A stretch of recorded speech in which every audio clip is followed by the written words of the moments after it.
A rematch with Inter Miami turned out to be an elimination match for the GOAT and his club.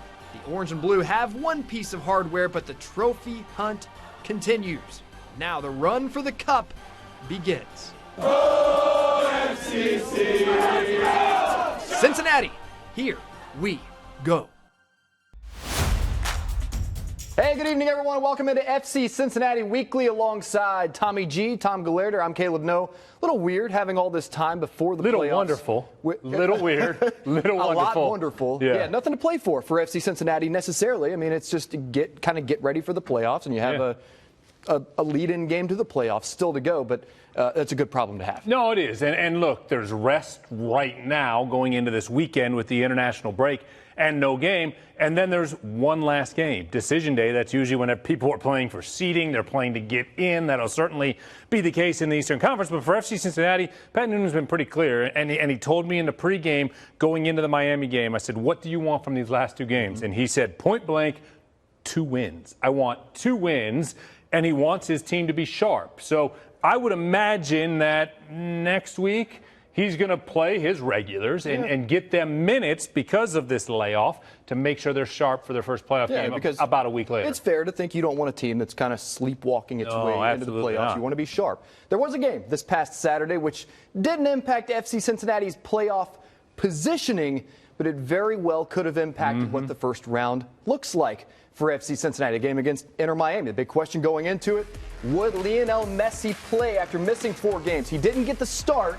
Miami had over 60% possession, though, only had 2 shots on the goal. But if they counted hitting the woodwork as a shot on goal, it would have been a few more. I mean, 3 times in the first half, Miami hit the frame, hit the post. It was over and over and over again, and FC Cincinnati actually hit the post a couple times in the second half at that same end. So I wonder if the groundskeeper had to get the white paint out after the game and touch things up a bit, because there were some holes and there were some opportunities for that Messi-less Miami team in the first half, but goalkeeper's best friend's the woodwork, right? Yeah. And so Roman gets a little bit of help from the post, from the crossbar, and it keeps the game 0-0, and FC Cincinnati starts growing in to the match a little bit.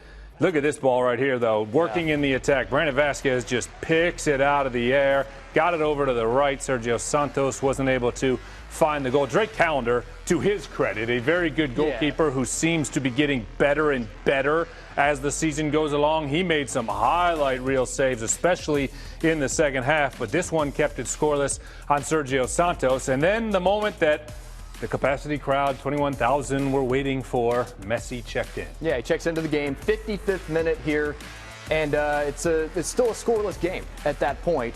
Matt Miazga there. Miazga's not happy there because a foul's whistled, and this is what tightens your heart a little bit. Messi with a free kick just outside of the 18, trying to find that magic. Well, he looked a little bit rusty, no question about that. But he had opportunities, and it was still 0-0, and there was still a half an hour left. Here's another save from Drake Callender, but there to poke it in. Alvaro Barrial on the game winner. He went over to celebrate with some of the FC Cincinnati fans, celebrate him, and we'll see it again. He stayed on side. Miami switched off a little bit. I think they thought that Alvaro had gotten a bit ahead of the defense, but he did not. The miscommunication, but then Kubo comes away with the ball. Good-looking shot there from Yuya, and Alvaro with the finish. The game winner, and most importantly, with that win, with the results as they fell, otherwise, Miami eliminated from the playoff picture, and I think the rest of the Eastern Conference, as well as FC Cincinnati, relieved in the event that Messi gets healthy, Jordi Alba gets healthy. That's a headache for a team that's finishing 8th or 9th in the Eastern Conference. So I don't think anybody's heartbroken. Well, and you talked about the Eastern Conference being relieved. That very well could have been the team that FC Cincinnati saw in the first round of the playoffs, because they get that 8 or 9 seed, win the play-in match, and that's who you got first round. Head coach Pat Noonan was his usual stoic self after that 1-0 win, and had this to say about the team's performance before he left the pitch. Our on-the-ball first-half decisions were so poor. We needed to go a little bit more left to right to be able to open some space. Everything was down the same channel, and it wasn't working. So I thought that improved. In turn, it allowed us to defend higher up the field because the game was just way too open. And, we're still seeing parts of that in the second half, but, it was a strange 1-0 game. There could have been 8, 9 goals, and 3 or 4 or 5 for each team. So I'm happy we come out on top, but certainly you look at the game and there's a lot that we need to improve on, in our last game heading into the playoffs. I mean, you said that he told you before the match he wants to make sure his team is sharp. Yep. Even in a 1-0 win, he comes away from that thinking we need to clean some things up. However, you're very happy to get out of that with 3 points. Yeah, absolutely. And look, another 1-0 victory.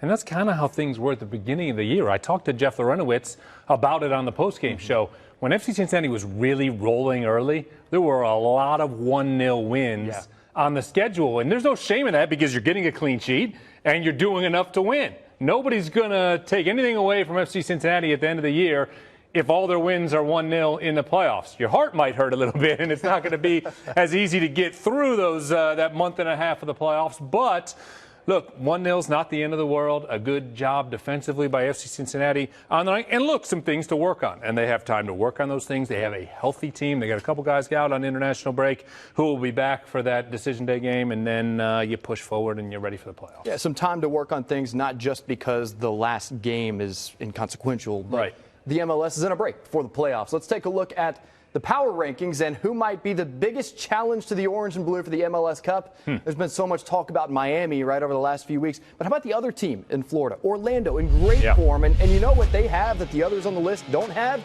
It's wins in the second half of the season over all the other teams on the list. Only one loss in their last 10 games. They might be the hottest team in Major League Soccer. I don't think there's any question when you look at this list. Orlando's the only team this year that FC Cincinnati played and did not score against. A scoreless draw in Orlando, a 1-0 loss. They are very tough. They like to agitate you, try to have you pick up some silly yellow cards. So if FC Cincinnati sees them, it will not be until the Eastern Conference Final because they are now locked into the 2 seed. There's a lot of uncertainty as far as where teams are going to fall, but the 1 and the 2 are locked in, and Orlando is very much informed. So there's certainly a team to keep an eye on, but this best of 3 first round is going to be kind of interesting to see how things play out. For sure. Here's some video of the last game between FC Cincinnati and Orlando City. Orlando won the match 1-0, handing FC Cincinnati their first home loss of the season. It's a team you have to be able to balance that discipline with alongside aggression, though, because you have to be, you mentioned, FC Cincinnati didn't score against them. You've got to be aggressive enough to find the net at some point. You kind of have to get that first goal. And you say, okay, Tommy, thanks, Captain Obvious. FC Cincinnati's 17-0-4 when they get the first goal this year. But when Orlando gets the first goal, then they can just be really compact defensively and not give you any opportunities and try to agitate you a little bit. We're seeing the pushing and shoving here. There was a very late red card in that match at TQL Stadium. And if you can score on them first, if you can break them down early and get a goal, you can kind of open things up and force them to take chances and go for goals. So it's going to be a really interesting matchup if we get there. I was going to say, we're getting so far ahead of ourselves. I know. Here. We're talking about a game that's the first week of December right now. What would Pat Noonan think of this? Pat Noonan would tell us to chill out, and there's a game on October 21st against Atlanta on Decision Day, and probably a scrimmage or 2 before then to get ready. But, Pat would tell us we're crazy. But that's why we get to sit here on Friday night and have these conversations. That's why he's coaching the team, and we're talking about it. That's right. You can listen to Tommy and his partner Kevin McCluskey on the radio, ESPN 1530 during the games, or on iHeartRadio. Don't forget you can listen to the home team radio audio when you watch MLS Season Pass on Apple TV. Get in your settings and choose home team audio. FC Cincinnati's next game is at home next week. You can listen to Tommy and Kevin on that broadcast. Thanks so much, man. Yeah, absolutely. In the meantime, a weekend off. And then, you do anything good? Probably going to chill out a little bit. Probably end up at some youth soccer games. Yes. That's how it goes. Understandable. Yep. Coming up next, we're going to take a look at the celebration that was had when the orange and blue landed at the airport after clinching the Supporters' Shield. So much fun there. Lots of fans came to greet the team, and a party was on. We'll be right back.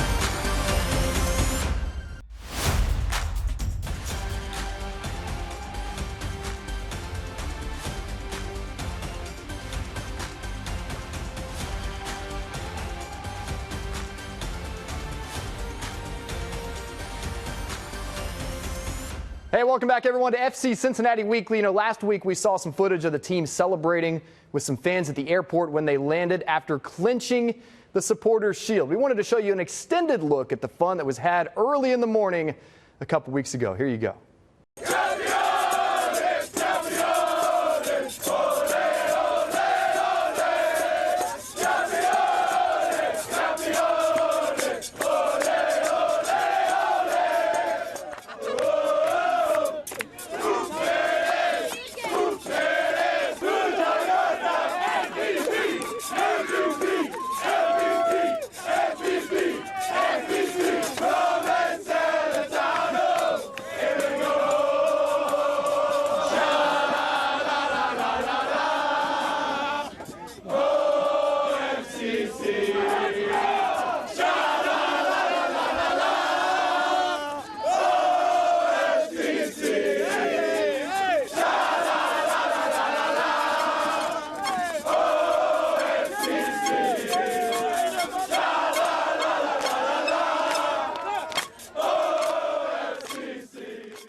Roman was having a great time with the fans, singing his song and having a great year in goal. Don't forget, vote for him right now for Goalie of the Year. Fans have a say in who gets that big MLS year-end honor as well as the others to go along with it. So go online and vote for Roman and Lucho and the other nominees at MLSsoccer.com. With their 1-0 victory over Inter Miami last Saturday, Roman notched his 12th clean sheet of the season. It has him second in the MLS standings in terms of that stat. Here is the Save of the Match, brought to you by Allstate. Tries to get it on Miazga. Now Farias. Farias saved by Celentano.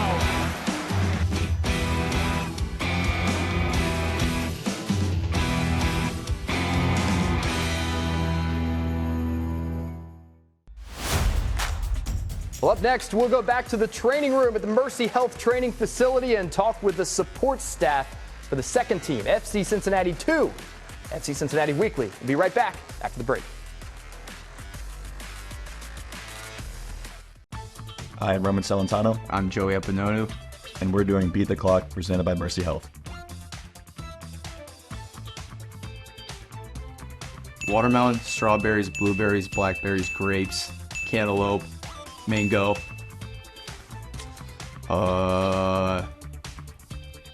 Black grapes, green grapes. That was a questionable 9.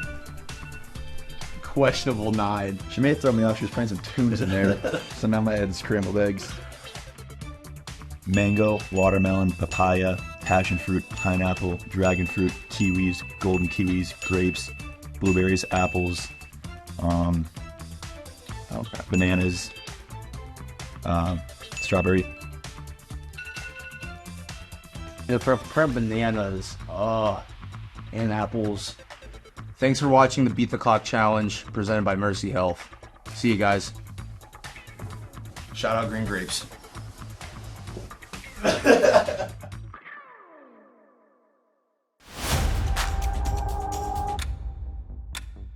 Hey, welcome back, everyone, to FC Cincinnati Weekly. When you have the success that FC Cincinnati has this season, it comes after lots of hard work from the owners, the general manager, right on down to the equipment team, the kit managers for all you Ted Lasso fans.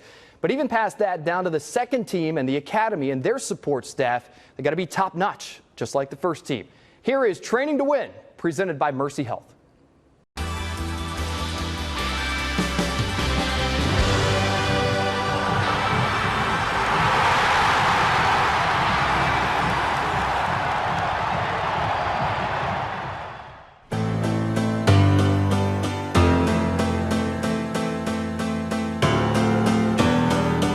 My name is Dalton Davis. I'm the head athletic trainer for the second team here at FC Cincinnati. My roles and responsibilities for the second team is injury prevention, training coverage, match coverage, and then making sure that our rehabs are in line with the way that the first team does it. So first team, we have a set protocol for muscle injuries or even broken bones, ligaments, whatever it may be. And I'm to implement that at the second team through the head athletic trainer role. So during a training session, I then make sure that everyone is safe, provide hydration, cold towels, life-saving care if need be. And then after training, we do our treatments, our region. We usually have some type of lift, whether it be injury prevention. So we've got a couple guys that are on like individualized plans. So that'll help with ongoing chronic injuries they have or soft tissue imbalances that we might experience throughout the day. Dr. Al-Masri is amazing. We work hand in hand. You know, we text every single day, phone call, whatever it is. We have great communication.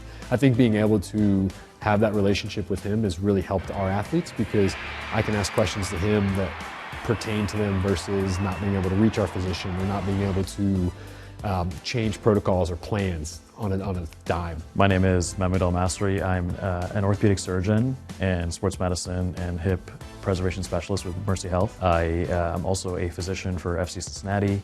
My role is primarily as the secondary orthopedic surgeon for the club, but as well the head physician for the second team and the MLS Next Pro Academy system. I love team building, and I certainly rely highly on all members of the team. So to have a successful academy season, number one, it starts in preseason, and that is meeting the athletes, meeting their families, making sure that we have them undergo a good preseason physical from a musculoskeletal perspective, a heart health perspective, good sleep hygiene, good nutrition, and how to be a professional, how to look after your muscles, how to look after your joints.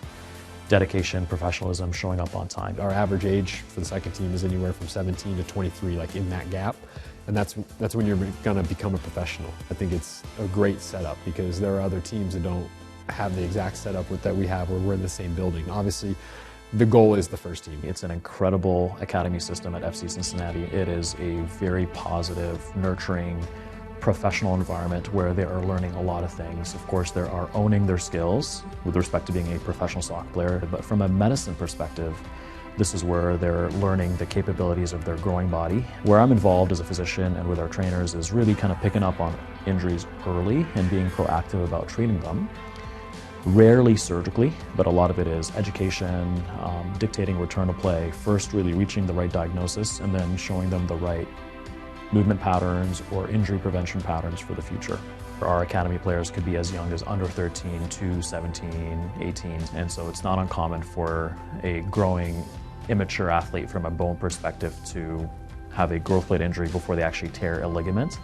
Their ligaments, in fact, are stronger than their growth plate at that age, so you'll see that more often. However, younger athletes do heal faster, so we tend to see them bounce back very quickly. We have a lot of those athletes that come train with the second team. We have got a lot of guys that made their professional debuts with the second team. So it is important that they're in the same building, they're learning. And then we are all here as medical professionals, whether it's the doctor, the physical therapist, the trainer, to continue nurturing, providing, giving them that confidence to continue developing. And I think that sets an example for all aspiring youth athletes in the city to want to join the academy and to go onto this pathway to become a professional. I love it when I see the academy players then mature and then graduate to the first team. That's a success. That's a win for all of us. And to see that growth, to see that maturity, some of them go on to be captain of the second team and to be selected, and you look at the number at the back of their jersey at TQL Stadium when they're about to be subbed on, and to get that reception at TQL with the fans, Mercy Health were there. I think that to me puts everything together. I'd say the most rewarding part of my job is being able to see the guys come from the lowest point in their career or lowest point in their life, just get back on the field, play 90 minutes, go through the whole process. We had a guy who was out for 8 months and was able to then come back and play 90 minutes, sign a contract where he wanted to sign, play the position you wanted to play. I'd say that is one of the most rewarding parts of my job. Not that we like to see anyone get injured, right? But being there for them through that process. That's the reward, seeing our athletes be healthy, stay healthy, being able to do what they want their body to do. And to me, that is the definition of health. Can you do what your body is supposed to do without limitation? And so being part of the system, being part of the club, working with all these people who are dedicated to this one goal of making sure FC Cincinnati is a successful sports franchise in the United States and making sure we are engaged with the community from a health perspective, to me, that has been incredible.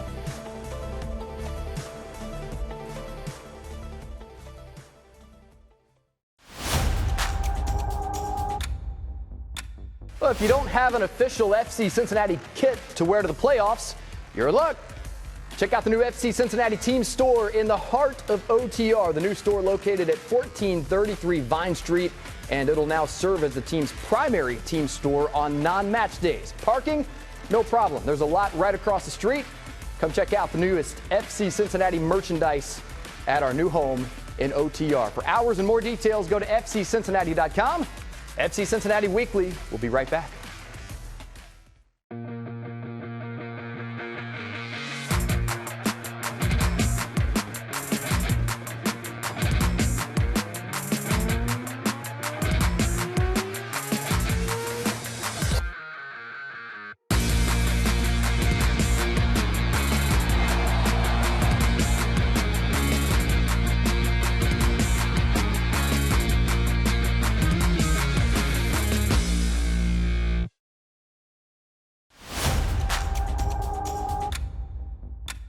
Welcome back, everyone, to FC Cincinnati Weekly. You know, the regular season almost over, but there is still one more regular season game at home at the Fortress. You can still get tickets. It's after the international break and just before the playoffs. Atlanta United will enter the Fortress next Saturday, October 21st. An unusual start time because it is decision day in MLS. 6 o'clock start. Go to fccincinnati.com for tickets. That's our show for this week. Thank you so much for watching. Join us here every Friday night, 7:30 for FC Cincinnati Weekly, the most comprehensive coverage of the orange and blue you'll find anywhere out there. For Tommy G and the rest of our FC Cincinnati Weekly crew, have a great night and go FC Cincinnati.